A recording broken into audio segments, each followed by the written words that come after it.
पहला अध्याय है अर्जुन विषाद योग। यहाँ शुरुआत होती है धृतराष्ट्र के सवालों से।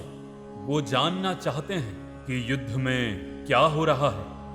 धृतराष्ट्र उवाच धर्मक्षेत्रे कुरुक्षेत्रे समावेता युयुत्सवः मामकः पांडवाश्चैव किमकुर्वत संजय। धृतराष्ट्र ने कहा, हे संजय, धर्मभूमि कुरुक्षेत्र में युद्ध की इच्छा से एकत्र हुए मेरे तथा पांडु के पुत्रों ने क्या किया। तात्पर्य: भगवद गीता एक बहुपठित आस्तिक विज्ञान है जो गीता महात्म्य में सार रूप में दिया हुआ है। इसमें यह उल्लेख है कि मनुष्य को चाहिए कि वो श्री कृष्ण के भक्त की सहायता से संवीक्षण करते हुए भगवद गीता का अध्ययन करे और स्वार्थ प्रेरित व्याख्याओं के बिना उसे समझने का प्रयास करे। अर्जुन ने जिस प्रकार से साक्षात भगवान कृष्ण से गीता सुनी और उसका उपदेश ग्रहण किया, इस प्रकार की स्पष्ट अनुभूति का उदाहरण भगवद गीता में है। यदि उसी गुरु परंपरा से निजी स्वार्थ से प्रेरित हुए बिना किसी को भगवद गीता समझने का सौभाग्य प्राप्त हो तो वो समस्त वैदिक ज्ञान तथा विश्व के समस्त शास्त्रों के अध्ययन को पीछे छोड़ देता है। पाठक को भगवद गीता में न केवल अन्य शास्त्रों की बातें मिलेंगी अपितु ऐसी बातें भी मिलेंगी जो अन्यत्र कहीं उपलब्ध नहीं है।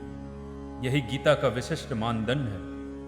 स्वयं भगवान श्री कृष्ण द्वारा साक्षात उच्चरित होने के कारण ये पूर्ण आस्तिक विज्ञान है। महाभारत में वर्णित धृतराष्ट्र तथा संजय की वार्ताएं इस महान दर्शन के मूल सिद्धांत का कार्य करती है।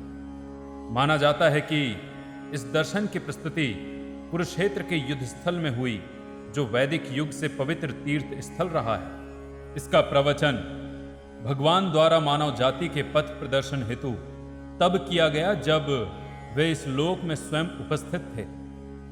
धर्मक्षेत्र शब्द सार्थक है क्योंकि कुरुक्षेत्र के युद्ध स्थल में अर्जुन के पक्ष में श्री भगवान स्वयं उपस्थित थे।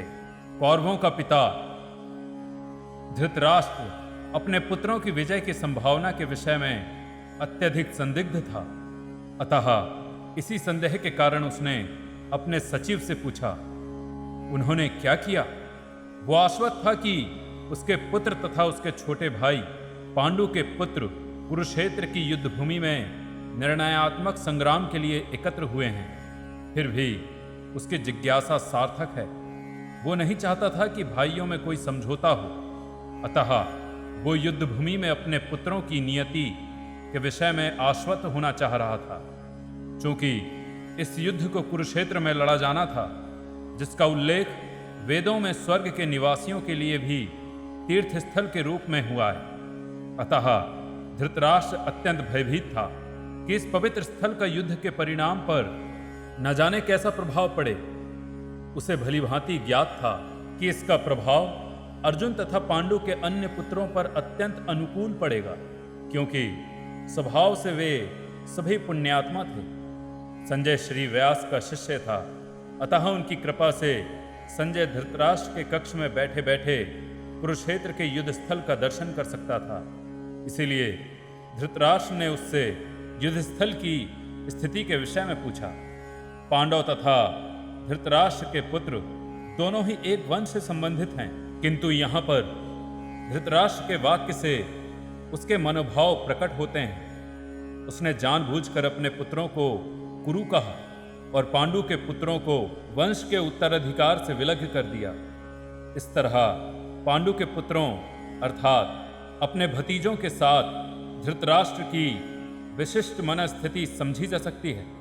जिस प्रकार धान के खेत से अवांछित पौधों को उखाड़ दिया जाता है, उसी प्रकार इस कथा के आरंभ से ही ऐसी आशा की जाती है कि जहाँ धर्म के पिता श्री कृष्ण उपस्थित हों, वहाँ कुरुक्षेत्र रूपी खेत में दुर्योधन आदि धृतराष्ट्र के पुत्र रूपी अवांछित पौधों को समूल नष्ट करके युधिष्ठिर आदि नितांत धार्मिक पुरुषों की स्थापना की जाएगी। यहाँ धर्मक्षेत्रे तथा कुरुक्षेत्रे शब्दों की उनकी ऐतिहासिक तथा वैदिक महत्ता के अतिरिक्त यही सार्थकता है।